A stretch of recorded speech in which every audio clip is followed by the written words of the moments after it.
বাংলাদেশের পাবলিক কি ফিডার চষে? বাংলাদেশের পাবলিক যে ফিডার চষে না, তার প্রমাণ পাওয়া গেছে গত 24 ঘন্টায়। যে নজিরবিহীন ধৈর্য প্রমাণ করেছে বাংলাদেশের মানুষরা, এই ধরনের ধৈর্য এবং যদি মানুষের মধ্যে শান্ত মাথায় সিদ্ধান্ত নেওয়ার ক্ষমতা বজায় থাকে, ভবিষ্যতে বাংলাদেশের বুকে পতিত সরকারের কোন প্রেতাত্মারা আর কোন ষড়যন্ত্র সফল করতে পারবে না। বাংলাদেশের বুকে সবাই দেখতে পাচ্ছে বর্তমানে দাঙ্গার ভয়, আমি দেখতে পাচ্ছি নতুন দিনের সূচনার আগমনী গান। বাংলাদেশের মানুষ যেভাবে প্রত্যেকটা পরিস্থিতি সামলাচ্ছে, তাতে এই দেশের মানুষ হিসেবে সত্যি সত্যি এখন গর্ববোধ হয়।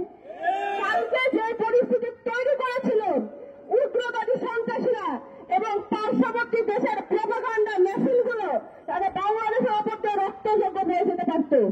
সরকারের উদ্দেশ্যে বলতে চাই, নাগরিক তার দায়িত্ব পালন করছে, এবার সময় এসেছে আপনারা আপনাদের দায়িত্ব পালন করুন। আমরা 5ই আগস্টের পর যে শপথ নিয়েছিলাম যে দেশ গঠনের শেষ রক্তবিন্দু দিয়ে পর্যন্ত একতা সংহতি বজায় রাখতে দায়িত্ব পালন করবো, আমরা তা করছি।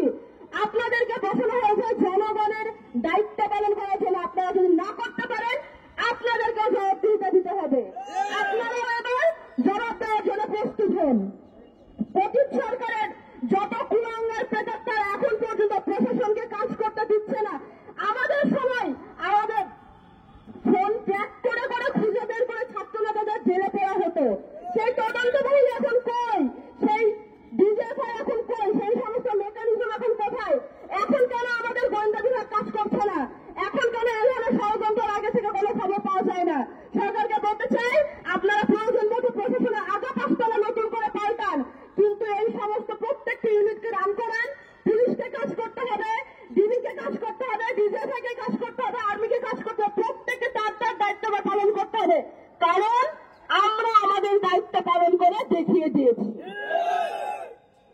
বাংলাদেশের মানুষ, আমরা যখন 5ই আগস্টের পরে যখন নতুন বাংলাদেশের স্বপ্ন দেখা শুরু করলাম, আমরা তখন বলেছিলাম যে বাংলাদেশের বুকে আজ থেকে মাইনরিটি শব্দটি উঠে গেল, সংখ্যাগুরু সংখ্যালঘু বলে আর কিছু থাকবে না।